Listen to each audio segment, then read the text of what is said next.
Muy buenas a todos, ¿cómo están? Mi nombre es Lucas. Hoy vamos a tener una nueva clase que vamos a aprender los conceptos básicos del lenguaje de programación, algunos conceptos de algoritmos y vamos a aprender a hacer un programita en tu smartphone, ¿sí? Eso es lo lindo de estas clases, que como único recurso que vamos a ocupar por ahora es tu celular, así que vamos a aprender a programar con tu smartphone. Bienvenidos a todos y quédense, ¿sí? Bueno, ¿qué haremos hoy? El objetivo, por supuesto, de hoy es identificar los elementos de un programa y conocer sus características. Acuérdense que estamos en la introducción de este curso, ¿sí? Y lo que vamos a aprender acá es básicamente qué es un lenguaje de programación, ¿sí? Vamos a ver de la diferencia entre un pseudocódigo y un código formal. Luego vamos a ver cuáles son los elementos que podemos encontrar en un código. Entre esas pueden ser las variables, los operadores y las palabras claves o sintaxis que vamos a encontrar. Y también vamos a hacer una actividad práctica que tiene que ver con programar un pequeño código, programita en tu smartphone. Así que bueno, ¿qué es un lenguaje de programación? Bueno, como pueden ver ahí, se aproxima bastante a lo que estamos viendo acá de este lado, ¿sí? Pero básicamente es un idioma en el cual vos le tenés que indicar instrucciones a una computadora, ella te va a entender a través de este idioma y él lo que va a hacer es alterar ciertos comportamientos o va a hacer algo, digamos, que siempre va a modificar valores y datos y va a realizar operaciones sobre un conjunto de datos, ¿sí? Entonces, así como existe el inglés, el francés, el alemán, existen varios idiomas, ¿no es cierto? ¿Sí? Y tiene que ver con que, por supuesto, al existir varios idiomas, existen varios lenguajes en el cual podemos programar. Formal o informal. Tiene que ver básicamente de que, como les decía, hay muchos lenguajes de programación. Acá podemos ver en lo que los lenguajes que más fueron utilizados durante el año 2019 en el mundo. Bueno, hay uno que se llama Python, Java, y así podemos nombrar bastante, ¿sí? Hay unos que están más orientados a desarrollar páginas web, hay unos que están más orientados a lo estructural, otros orientados a eventos, otros orientados, por ejemplo, a objetos, y cada uno tiene una especialidad, digamos, ¿sí? Donde trabaja distintos tipos de objetos, sintaxis, de distintos tipos de operadores. Y por otro lado, nosotros lo que empezamos a trabajar en este sencillo curso es pseudocódigo, ¿sí? Acuérdense que nosotros vamos a repasar contenidos muy básicos sobre el funcionamiento. Tenemos que ver que un algoritmo siempre tiene un inicio, un fin y tiene un cuerpo. En este cuerpo nosotros vamos a eh, describir las acciones, digamos, en un lenguaje natural o normal en el cual los humanos podemos hablar y podemos desarrollar un cierto diagrama de flujo a partir de él. En un lenguaje formal obviamente no, tenemos que adaptarnos a la sintaxis, a los operadores, a los distintos comportamientos que por supuesto requiere que nosotros entendamos para trabajar con este lenguaje de programación, así como cualquier idioma, ¿no es cierto? Entonces la diferencia básica entre un lenguaje formal o informal, que justamente en un lenguaje informal como es el pseudocódigo, tanto la máquina como los humanos podemos comprender rápidamente, ¿sí? Y es lo que se denomina, digamos, un lenguaje genérico, ¿sí? Informal. Y el lenguaje formal, por supuesto, tenemos que ajustarnos a los requerimientos y conocimientos que requiere justamente este idioma o lenguaje de programación. Acá, como podemos ver, vamos a describir los elementos fundamentales que nosotros nos vamos a encontrar en un código, ¿sí? Siempre y cuando nosotros trabajemos con tipos de datos o con variables, siempre tenemos que trabajar con operadores. Y estos operadores, voy a insistir acá, por ejemplo, vamos a encontrar tres tipos de operadores casi siempre en todos los lenguajes, que tiene que ver con los operadores relacionales, los operadores lógicos y los operadores algebraicos. Y aquí voy a hacer un parate que tiene que ver con qué es esto. ¿Sí? Los relacionales justamente es la relación entre dos valores o dos variables y tiene que ver, por ejemplo, con la descripción de símbolos como mayor, menor o igual o mayor igual. De izquierda a derecha siempre, ¿sí? Y los operadores lógicos es cuando yo estoy, digamos, relacionando también dos variables, pero en el centro de estas dos operaciones, digamos, ¿sí? eh, lo que yo tengo que lograr es una cierta decisión a partir de una relación lógica. Por lo general siempre va a ser verdadero o falso. Es, por ejemplo, por decir una definición, es igual esto que está acá eh, con lo que está acá. O, por ejemplo, esto y esto significa que esto podemos trabajar. Esto es mayor que esto. Bueno, entonces la definición siempre va a ser, tenemos que evaluar el valor de la primera sobre la segunda y luego esta relación lógica, ¿sí? Una vez que obtengamos si esto es igual a esto o es menor a esto o hay una cierta decisión y el programa lo va a considerar o lo va a tomar como un verdadero booleano, y este valor booleano puede ser verdadero o falso, ¿sí? Y que se puede interpretar de esta forma o no. Existen otros operadores lógicos que, dependiendo del lenguaje de programación, va a poder interpretar o no. También tenemos algebraicos. Los algebraicos tienen que ver con las operaciones: suma, resta, multiplicación, fíjense cómo es, asterisco, ¿sí? División y potenciación. Esto que tiene que ver que es el resto de una división entera, ¿sí? Acá podemos ver un ejemplo de cómo sería una suma, por ejemplo. Cantidad 1 más cantidad 2 se le asigna a una variable total. Como vuelvo a decir, cuando estamos trabajando con pseudocódigo podemos ver que acá es una flechita con un guioncito, ¿sí? Un signo menor con una flechita, ¿está? En otros lenguajes de programación va a ser distinto, a veces un signo igual, nada más, ¿sí?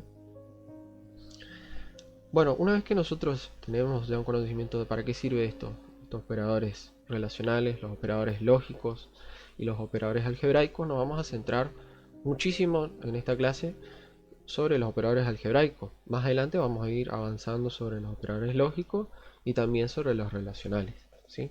Estos dos grupos de acá nos va a permitir tomar decisiones cuando empecemos a trabajar con estructuras que tengan que ver con decidir, tomar decisiones, ¿sí? ¿Ok? Entonces esto vamos a dejar para más adelante y nos vamos a concentrar en esto que está acá. Bueno, como habíamos anticipado, siempre vamos a encontrar en un código cuando vamos a definir los tipos de datos, ¿sí? Por un lado tenemos la definición n1 como entero, definir promedio como real, definir nombre como carácter y definir estado como lógico. Estos son un grupo, digamos, de tipos de datos que podemos encontrar en el pseudocódigo y en la aplicación que vamos a trabajar. Estas palabras que están en azul son palabras claves o palabras que no se pueden cambiar o utilizar para como nombre de variable. Si nosotros tenemos acá definir número 1 como entero, este n1 va a poder contener datos de tipo entero, números, que sean dentro del grupo de los números enteros, ¿sí? Este, por ejemplo, no va a poder contener 1,5, por ejemplo, ¿sí? Porque 1,5 es un valor decimal. Para eso existe otro tipo de dato que tiene que ver con el tipo de dato real. Dentro de los tipos reales va a contener el grupo de los enteros y además los grupos que tengan los números que tengan coma. Ahora, si yo empiezo a definir nombre como carácter, este nombre va a contener datos como si fueran carácter. Y acá adentro puedo guardar un nombre, por ejemplo, Juanito, o cualquier otro tipo de texto, ¿sí? Definir estado como lógico. El estado puede ser, como está declarado en lógico, puede ser verdadero o falso. Acá tenemos un ejemplo muy claro, ¿sí? N1 se le asigna un 2, un promedio. Un promedio casi siempre es con número coma, ¿sí? Decimal, 2,5. Nombre, José, por ejemplo. Estado, falso, puede ser verdadero. Lo mismo acá donde dice nombre, José, fíjense que se asignó un valor entre comillitas. Vamos, seguimos. Recordamos, por supuesto, que si necesitamos ingresar algo por teclado, o sea, una vez que se ejecute el código y necesitamos ingresar algo, lo que vamos a colocar es leer N1, por ejemplo, ¿sí?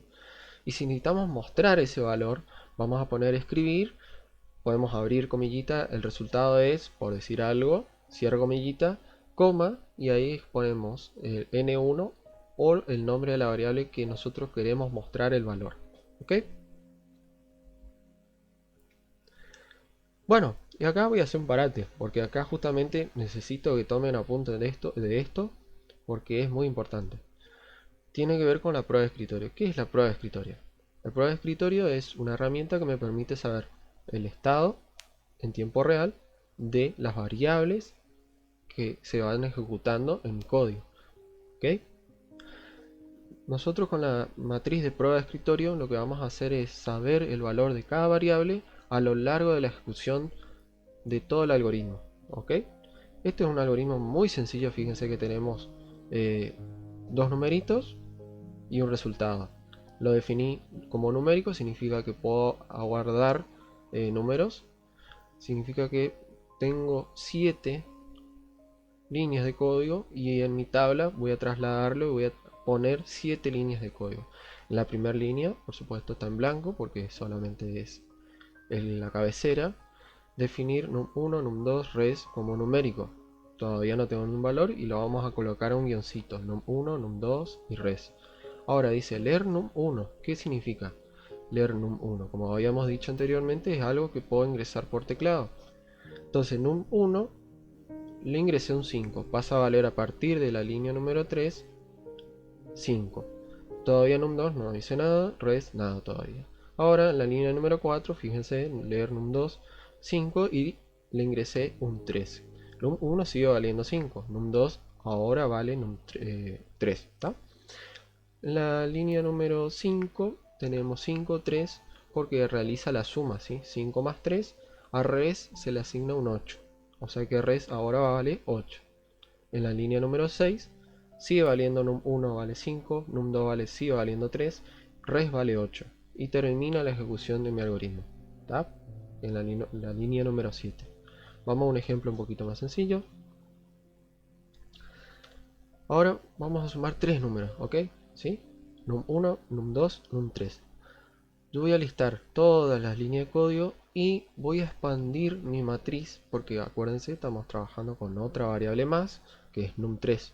Entonces tengo num1, num2, num3 y res. Ahora, la primera línea por supuesto vacía. La segunda tiene los guioncitos, como describiendo de que todavía no se asignó ni un valor. Leer num1, que está en la línea número 3, ahora le ingresé un 6. Todavía el resto nada. En la línea número 4, fíjense, leer num2. Vale num1 vale 6, num2 le ingresé un 1 y todavía el resto nada. La línea número 5, leer num3. Y acá tengo un 6, un 1 y le ingresé un 3. Y todavía res todavía no vale nada. Sí va a valer en la línea número 6 que a res le asigno la suma de num1, num2 y num3. 6 más 1 más 3, 10. ¿Ok? Y en la línea número 7 el resultado es res. Simplemente hace un muestreo de el valor contenido en la variable res, que en este caso va a ser 10. ¿Vamos? Entonces, esto es lo que nosotros vamos a hacer como actividad práctica, ¿sí? La actividad es hacer un algoritmo que sume dos números y luego reste esos dos mismos números, ¿sí? Valídalos con prueba de escritorio. ¿Cuáles son los números a trabajar? 9 y 3. Luego el 60 y el 25. Acá les dejo un juego muy interesante si quieren descargárselo. Se llama Livebot, que me sirve a mí para aprender a programar jugando. Está muy interesante y muy bueno. Descárguenselo. Bueno, vamos a la actividad práctica. Yo acá ya tengo mi matriz hecha, hice una planillita de Excel y tengo acá mi código hecho de lo que es sobre esa actividad, ¿sí? Ahora prestamos mucha atención. Fíjense el nombre de mi algoritmo, sumar y restar números. En el caso de ustedes van a colocar lo que corresponda acá, ¿sí? Definir num1, num2, total suma, total resta. Estas cuatro variables, como ustedes pueden ver, lo trasladé a la cabecera de mi matriz, ¿sí? a la cabecera de mi prueba de escritorio. La primera dejo vacía, ¿sí? La segunda pongo guioncitos. A ver, caso le voy a poner otro valor. ¿Está? Y acá empezamos a trabajar, ¿sí? Empezamos a trabajar. ¿Qué vamos a hacer nosotros? Vamos a trabajar con la línea número 3, escribir ingrese el primer número. No hay nada, por lo tanto dejo todo vacío acá. Te van a poner guioncito. La línea número 4, leer num. ¿Qué decía mi consigna? Que le tenía que colocar, ¿qué número? 9 y luego el 3, ¿está? Ojo con eso. Vamos a volver. En la línea número 4 entonces coloco 9 en un 1, ¿está? Acá todavía no ingresé nada. En un 2 todavía no vale nada, por lo tanto ponemos guioncito. Total suma, guioncito. Total resta, lo mismo. Vamos con la línea número 5, escribir ingresa el segundo número. Todavía num1 va a valer 9, sigue valiendo eso. No es que mágicamente dejó de valer, el resto nada todavía. Y vamos con la línea número 6, que le ingreso el número 2. Pongo 9 y acá 3. ¿Está? Num2 pasa a valer 3.